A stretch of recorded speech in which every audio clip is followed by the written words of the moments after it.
Hello यार, welcome करता हूँ आप सभी को यूट्यूब चैनल। वीडियो होने वाला है, मैं बताऊंगा कि क्यों अभी बिहार में जो सीएचओ के बहाली 1 जुलाई से जो अप्लाई होने वाली थी वो अभी तक क्यों नहीं शुरू हुआ है।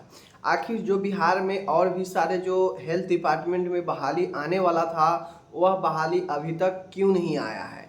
तो आप लोग को मैं समझाऊंगा, समझिएगा, देखिएगा और क्या चीज़ का अरंगा आया है मैं आपको और भी बताऊंगा। और आगे जो बहाली स्टाफ नर्स वगैरह एएनएम का इन सब का भी बहाली आने वाला है, तो इन सब में क्यों जो है डिले हो रहा है। ठीक है, सबसे पहले मैं आप लोगों को बात बता दूं कि आप लोगों को पता होगा कि सरकार जो है पहले तय की, कुछ दिन पहले ही सरकार तय की थी कि अब से मैं जो है 75% आरक्षण कर रहा हूँ, 10% ईडब्ल्यूएस, 65% अदर जो SC ST इकोनॉमिकल जो बैकवर्ड क्लास आते हैं EBC, इन लोगों को। ठीक है, कुल मिला के 75%, जो कि पहले कितना था 50%। पहले 50 था, 50 से 65 किया गया, 15% बढ़ाया गया। ठीक है, और 10% EWS, 75%। लेकिन कुछ दिन ये चीज़ें चला, उस बीच में जो भी बहाली आया वो बहाली में इंक्लूड हुआ 75%। बट अभी आप लोग को पता होगा कि बिहार में हाई कोर्ट में सुनवाई चली। सुनवाई चलने के बाद कोर्ट का ये आदेश आया कि नहीं, 75% में से जो अभी 15% आपने अभी जो बढ़ाया है यह जो है रद्द किया जा रहा है। तो कोर्ट के द्वारा ये 15% को रद्द कर दिया गया। अब आप लोग को पता होगा कि जो भी बहाली होती है कैटेगरी वाइज आती है, तो उसको पहले तय किया जाता है कि किस कैटेगरी में कितना बहाली होंगे। जैसे मान गए कुल बहाली अगर 5000 आता है तो उस 5000 में जनरल कितना होगा, EWS कितना होगा, EBC कितना होगा, और बिहार में तो फीमेल का फिक्स है कि 35% रहेगा ही रहेगा, तो वो 35 रहता है। तो कुल मिला के कैटेगरीज वाइज बांटा जाता है। ठीक है, लेकिन अब हुआ ये है, चूँकि अब कोर्ट रद्द कर दी, तो अब जो सरकार है, जो सामान्य प्रशासन विभाग है जिसके द्वारा ये सारे चीज़ तैयार किया जाता है, रोस्टर रिजर्वेशन रोस्टर बहाली में, तो अब उन लोग असमंजस में है। ठीक है, अब वो लोग असमंजस में है कि मैं पहले वाला पर बहाली करूं या कोर्ट ऑर्डर रद्द कर दिया है, तो अब फिर से जो पुराने बहाली आते थे जहां पे 50% ही रिजर्वेशन को इंक्लूड किया जाता था और 10% EWS, तो मैं इन्हीं को मानूं या कोर्ट के विरुद्ध जाके मैं ये सारे चीज़ें बनाऊं। अब देखिए, अगर कोर्ट के विरुद्ध अगर जाकर रोस्टर बनाएंगे तो उसका परिणाम ये होगा कि अगर कोई दूसरा अगर उस पर क्लेम कर देगा कोर्ट में कि सरकार तो कोर्ट के ऑर्डर का अवहेलना कर रही है, नहीं मान रही है, कोर्ट के ऑर्डर के विरुद्ध में जाकर काम कर रही है सरकार, तो फिर सरकार को जवाब देना पड़ जाएगा और फिर वहाँ पे बहाली स्थगन हो जाएगा। ठीक है, तो उससे अच्छा है कि पहले ही मामला क्लियर हो जाए। और मुझे लगता है कि इस पर बहुत जल्दी चीज़ें क्लियर हो जाएगा। और हमें जहाँ तक लगता है कि हाई कोर्ट का आदेश है, कोई डिस्ट्रिक्ट कोर्ट का तो आदेश नहीं है कि भाई डिस्ट्रिक्ट कोर्ट को चैलेंज देकर हाई कोर्ट में जाया जाए। तो हाई कोर्ट का आदेश है, हाई कोर्ट से ऊपर बस एक ही कोर्ट होता है, वो होता है सुप्रीम कोर्ट। तो भाई सुप्रीम कोर्ट जाइए और अन्यथा आप हाई कोर्ट को मानिए। सुप्रीम कोर्ट में भी आप चले भी जाइएगा, लेकिन जब तक सुप्रीम कोर्ट का ऑर्डर नहीं आएगा तब तक आपको हाई कोर्ट का ही ऑर्डर मानना पड़ेगा। ठीक है, तो उस हिसाब से ये जो अभी CHO का अप्लाई होने वाला था ये भी अप्लाई नहीं हो रहा है।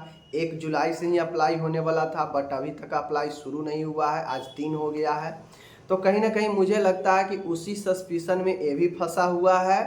और साथ में मैं बता दूं कि अब होगा क्या कि अब जो CHO का जो बहाली पुराने रोस्टर जो 75% रिजर्वेशन वाला को मानकर आया है, तो अब इसमें हो ये सकता है कि जैसे ही 15% बहाली को हटाया जाएगा, चूँकि 65% था अन्य वर्गों का, 10% EWS के था, तो 10% EWS वो तो है ही, 65% में 15% जो सरकार बढ़ाई उसको रद्द किया है कोर्ट।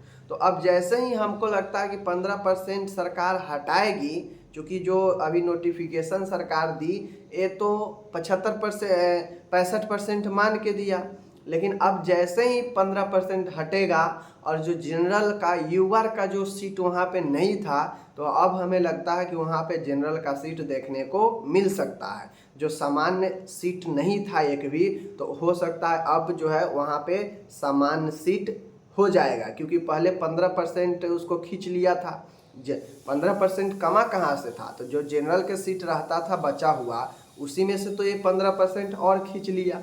तो हमको लगता है कि वो 15% खींचने से हो सकता है जनरल का एक भी सीट नहीं बचा हो वहाँ पे, इसलिए बार बार 2 बार नोटिफिकेशन आया, दोनों में जनरल का सीट गायब रहा, मतलब अनरिजर्व का सीट गायब रहा। अब अनरिजर्व में ऐसा नहीं है कि सिर्फ अपर कास्ट वाला ही डाल सकता है, अनरिजर्व में जिसको मन वो डाल सकता है, कोई दिक्कत नहीं है, ठीक है। तो ये मत समझिए कि सामान्य और अनरिजर्व जो होता है उसमें सिर्फ अपर कास्ट वाले ही डालते हैं, नहीं, उसमें नीचे से लेकर ऊपर तक जो भी मन हो सब लोग डालते हैं। वो फ्री खुला हुआ रास्ता रहता है अनरिजर्व, ठीक है। उसमें यही होगा कि अगर आप SC ST है और अगर अनरिजर्व में डालते हैं तो आपको कोई फायदा नहीं मिलता है आपके रिजर्वेशन का, ठीक है। तो अनरिजर्व का मतलब ही होता है कि अनारक्षित, मतलब बिना आरक्षण के, ठीक है। तो ये चीजें हैं। अब देखने वाला बात होगा कि आगे आने वाला जो बहाली है, CHO पर तो इफेक्ट पड़ा ही पड़ा, अब इसका क्या होगा, फिर से नोटिफिकेशन जारी होगा, क्या होगा, ये तो बात की बातें हैं। लेकिन आगे जो आने वाली बहाली है, जो डिले हो रहा है स्टाफ नर्स ANM डॉक्टर वगैरह का, जो आने वाला था 45,000, तो 45 में तो 50,000 में से 4500 का तो CHO को दिया, लेकिन इसमें भी फिर सस्पिशन हो गया, चूँकि अभी तक अप्लाई भी नहीं शुरू हुआ। उसके बाद जो स्टाफ नर्स ANM का आने वाला है, तो हमें जहाँ तक लगता है माय डियर कि उसमें जो है, चूँकि अभी कोर्ट से क्लियर कर दिया गया, तो अभी उसमें अब नए सिरे से फिर गणना किया जाएगा। जो 65% मान के सरकार चल रही थी, वो अब नहीं होने वाला है, तो अब उसमें जो है नए सिरे से फिर से गणना किया जाएगा, ठीक है। पुराने चीज़ों पर ही बहाली किया जाएगा, तो उस हिसाब से थोड़ा सा अब डिले होगा।